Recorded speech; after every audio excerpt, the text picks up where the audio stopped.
Empaka ez'okuhaajaana ninga sichete debate ezarengo rwa primary ezesirwe face to face school quiz okwetorora ihanga ryona zibiro mu rwayogerere Kampala obw'amashomero garabiremu omu byanga byabo garukuhaajaana gwa muheru nuko Parental Care ya Bushenyi okuzahangura.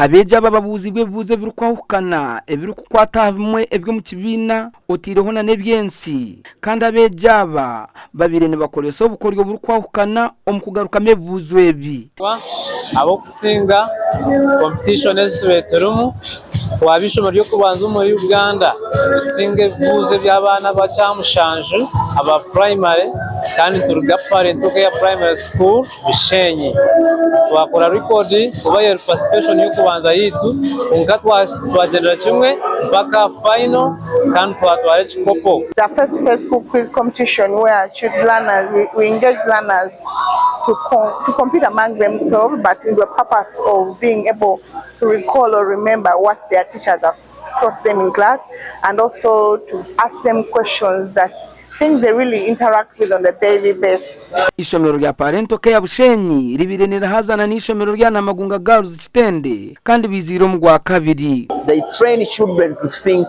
outside being correct into being able to reason out a situation.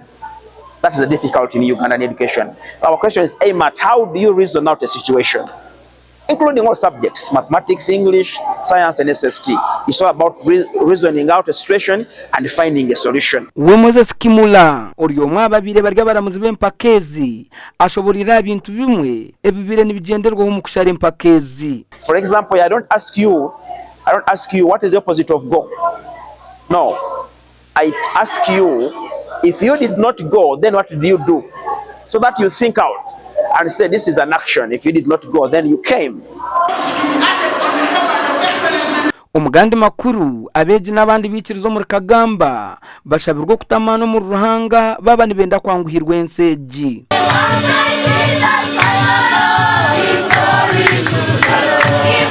Ebigambirwa Reverend Father Conrad Nkamwesiga bwana mukuru wa Kagamba Parish amukoro go kwijuko muhikirire Thomas kandi omukoro gukorirwa ishomero ya St Thomas Kagamba Secondary School. What you are supposed to do as a student, come to school. Of course, when it is time for your prayer, tell God, speak Lord, I'm listening. Ruhangana abana areba ngwikikuresero mu ishomero uyizire kushoma kandi noyenda ki noyenda fees. Father Conrad ayongire yaashaba beji okugumana bashaba ruhanga.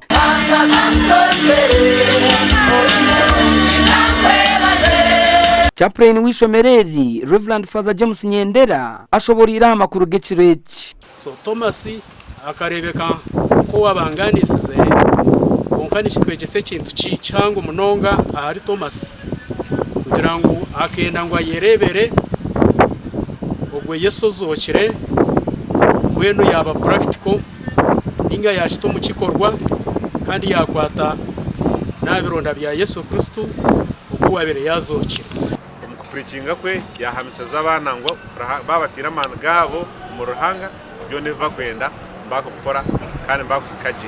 Obwegyese nico kukire ibindi byonde bintu bikore byo kwetaga aho ko ibindi bitwetaga nitubitungaje twaba tushomera. Ishomero rya St Thomas Kagamba Secondary School ni ishomero rya government kandi ryatandikirwa hekerezia nuko kuryeterera umuhikirire Thomas nde Evans Taremwa na Damba Tadeo.